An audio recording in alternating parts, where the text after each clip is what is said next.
How do we offer ourselves to God as a living sacrifice? Here in Ephesians, Paul says, "Therefore be imitators of God as beloved children, and walk in love just as Christ also loved you, and gave himself up for us, an offering and a sacrifice to God as a fragrant aroma." So again, Christ offered himself, but it was for the good of us as he offered himself to God. The same in Philippians, where Paul says, "But even if I'm being poured out as a drink offering upon the sacrifice and service of your faith, I rejoice and share my joy with you all." So again, Paul offered himself to the good of others for their faith, and even in that he was able to rejoice.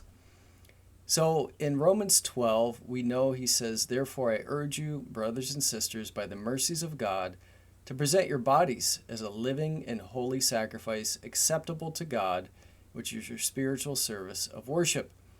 And do not be conformed to this world, but be transformed by the renewing of your mind, so you may prove what the will of God is, that which is good and acceptable and perfect." So most of us are familiar with this, but how and why do we offer ourselves as a living sacrifice? For what reason are we transformed and renewed? He goes on to say, it's for the body. We offer ourselves for the body to glorify God. "For through the grace given to me, I say to everyone among you, not to think more highly of himself than he ought to think, but to think so as to have sound judgment, as God has allotted to each a measure of faith. For just as we have many parts in one body, and all the body's parts do not have the same function, so we who are many are one body in Christ, and individually parts of one another. However, since we have gifts that differ according to the grace given to us, each of us is to use them properly."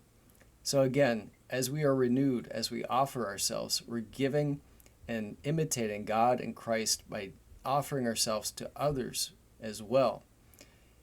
Further on in the chapter, Paul says, "Love must be free of hypocrisy. Detest what is evil. Cling to what is good. Be devoted to one another in brotherly love.